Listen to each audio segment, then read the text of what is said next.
When we're planting our gardens, it seems like the vegetables, fruits, and herbs get all the love. But you can easily grow many of your own spices as well. If your pantry is holding a jar of ground cayenne pepper or crushed red pepper flakes right now, let me share with you today how easy it is to grow and make your own cayenne pepper that will last for many seasons. Now make sure to stay to the end, because after having grown my own cayenne pepper for several seasons, I learned something over the years that I wish I knew when I first started that I hope will help you as well. Cayenne peppers are very prolific, especially if they're grown in full sun and especially in the heat of the summer. In the past, I have grown cayenne peppers that are typically about 4 to 6 inches in length. They're pretty small, although a lot of them will grow on one plant. This year, I grew a new variety called Arapaho that I got from Territorial Seed Company, and the reason I planted and grew this kind was because these peppers are 8 to 9 inches long. And I wanted that because, as you'll see soon, it makes it a lot easier to dehydrate and then grind having a larger pepper. The key to harvesting these peppers, as is the case for the other ones we're going to be looking at today, is to wait until they are fully mature, which in this case is a bright red. You really don't want any dark spots or any green spots left on the pepper. You want to let it fully ripen before you pick it, and then use some kind of a clippers or garden shears or something like that to cut them off the plant. They don't dislodge easily, and you could cut or tear a whole limb off of a plant without realizing it. Once you've got them harvested, then you bring them inside. If you want, give them a quick wash, and then I highly recommend that you get a pair of gloves to protect your hands. These are hot peppers and they will burn your skin. They will burn anything your fingers touch, so you definitely want to protect your skin with these gloves. From here, I like to cut my cayenne peppers in relatively uniform pieces. And the reason for this is because they will dry at a uniform rate. Now, how picky you get with how small or how big your peppers are going to be on the dehydrator tray is really up to you. The larger that you keep them, the longer they're going to have to dry. Some people don't even cut them at all, but I prefer to cut them. Another reason that you might want to cut them is I like to take out the seeds and the ribbing of the cayenne peppers just because to me they're hot enough the way that they are. But if you want a really super hot cayenne pepper, then you can leave some of the ribbing and some of the seeds in there as you choose.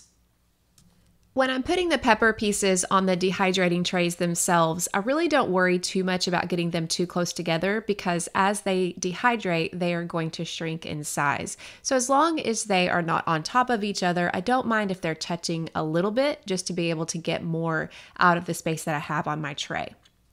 After they are all cut up and put on the tray, I put them in my dehydrator and then I set the temperature to 125 degrees. The amount of time that it takes for anything in a dehydrator to dehydrate is highly dependent on a lot of factors such as the temperature, but even more importantly, the humidity, and also just the size and the thickness of the walls of your peppers. But at the very least, expect your cayenne peppers to dehydrate for several hours. Check them every few hours just to make sure that they are coming along nicely, and then you will stop the process when they are dry enough to where you can snap them and get a clean break. You don't want any moisture left in the peppers themselves. Once your peppers are dry, you have a couple of options. You can grind them or you can pack them whole in a jar. And that's what I'm doing for most of my peppers today. The thing that you'll learn about growing and dehydrating and using your own spices is that they do tend to cake and get hard with time. And so it's preferable to only grind what you'll need for the next month or two, and then just keep grinding them as you need them. You'll have a better flavor and a better texture, and you won't have to deal with so much of the hardening that is very natural in this process. So I'm putting my peppers mostly in a mason jar, and I'm going to seal it up and put it in a dark area. And they will last a couple of years this way. That way, if you want to grind your own cayenne pepper for powder or your own crushed red pepper flakes, or you want to use them in a medicinal remedy of some sort, you have them ready to grind fresh anytime you need them. Now I'm also going to go ahead and grind some for a small amount of cayenne pepper to put in my pantry. For this, I use a dedicated coffee grinder, and this is only used for spices. It's not used for coffee anymore. And the good thing about this coffee grinder, it's very inexpensive, but depending on how fine you want the product is how much you're going to spin it. So if you just want crushed red pepper flakes, you might just pulse it a few times until you get the consistency that you want. But if you want a full-on ground cayenne pepper, then you're going to continue to grind it until it gets to be that powdery substance. Now, I will warn you that when you do this, and if you grind it into a powder, I recommend taking about a minute or two break to let that powder settle. Because what's going to happen is if you open it, then it's going to come out and it's going to be natural that you're going to get it in your eyes and in your face and in your nose. And unless you want to clear out your sinuses in short order, I recommend letting it settle because it's very, very hot and can be very irritating.